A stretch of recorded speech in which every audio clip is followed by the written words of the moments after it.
Welcome everyone to this another video of learning some verbs with me. So today we focus on one Latin root that is very much common between us. There are multiple words that are framed on that root, but we usually do not recognize it, and that root is dico or dictus. When you look at this root closely, so instead of looking at the roots, let's look at the meaning. The meaning is to tell or say or ask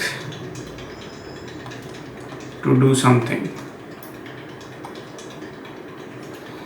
So in short, it's very difficult to put your finger on one of the word. Was it telling somebody, was it asking somebody, or was it commanding somebody to do something? But this Latin root of dico and dictus, both of them, they usually mean that you are asking somebody to do something. And now that will give you an instant recall about what are some words that have been made from this root. Let us look at some words, and you might have a question. Somebody watching this video will have this question, that what exactly is the use of this? Sometimes when you are speaking with somebody, sometimes when you are reading, let's say, a book or an article, you come across a word and you are not able to understand the meaning of that word. Now there are two options whenever you come across a word that you do not know the meaning of. Obviously, option number one is use the dictionary, and it has been made significantly easier by the internet.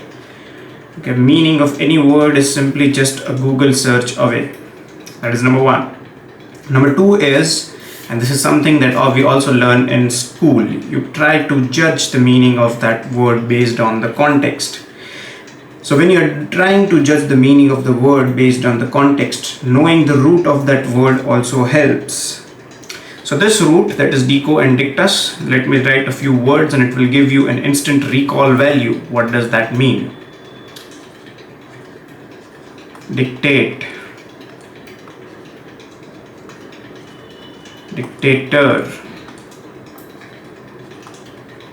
dictation. I'm sure a lot of you remember in your lower grades, your English teachers used to give you dictation, meaning they'll say a word and you'll have to write the correct spelling of that word. I dreaded that exercise to the core, but now that I have gotten sufficiently good at the English language, I actually enjoy coming across new words. So yeah, because whenever I come across a word that I don't know a meaning of, I don't understand, but it triggers something inside me and I need to know the meaning of that word. And I'll either do a quick Google search, or I have a few apps on my cell phone, so I'll do that as well. So as you can see over here, dic, dic, they all come from this dico or dictus, that means to tell, to say, or ask somebody to do something. Now these words, they are also used to make words that mean something else as well. For example, if I write this word predict, so pre suffix over here means to know or tell something beforehand, meaning you are predicting something. If you're predicting something, means that you know something or you're telling something beforehand, before it is happening. So if you see the placement of this word dict over here, it also comes from the same root. You've simply just added predict. I'm sure there are multiple words as well. Another one is contradict. Okay, dict again means asking somebody to do something or saying something. Contra, however, it's a prefix that means against. So when you are speaking against somebody, not exactly against in the conventional sense, but you are adopting a position that is completely opposite to theirs, that means you are contradicting somebody. For example, if I say that Bharat is a nation state, and there will always be somebody who will be a brainwashed, mindless liberal and secular who would say no, Bharat came into existence only after 1947 and only after the English left and gave us an identity which according to them means pagans, and hence it is only after 47 that we became liberal and secular.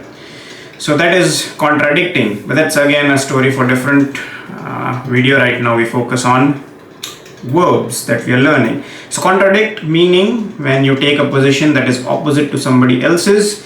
It is very apparent from the word that is contra and dict. Dict means to say, contra means to take a position that is opposite.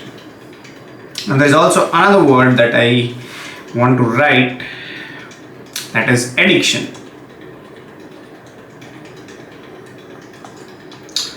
Addiction, it means in a negative sense, diction is to say, add.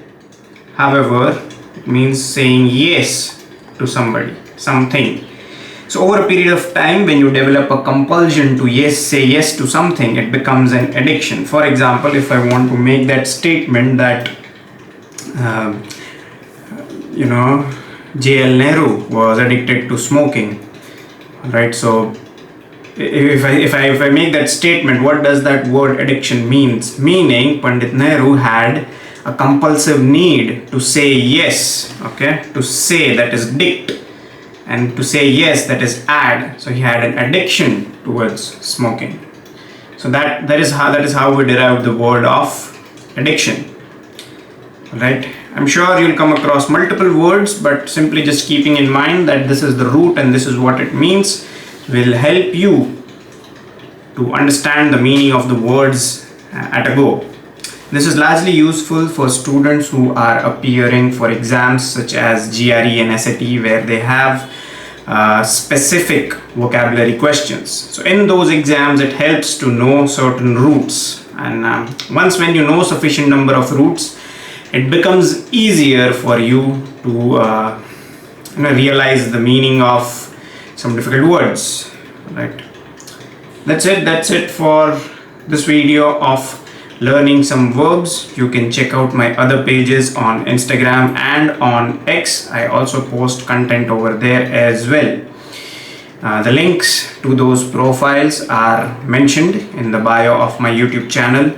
You can also check my other videos on YouTube. I have made several playlists about philosophy, political commentary and English learning as well. So do check that out. And if you want to get in touch with me for your English lesson or English language coaching needs, there is a WhatsApp link that I have put up in my bio. You can use that. Just text me a hi and I will get in touch with you as soon as possible for your English language coaching needs. That's all for this video. I'll see you guys in the next one. Thank you for watching.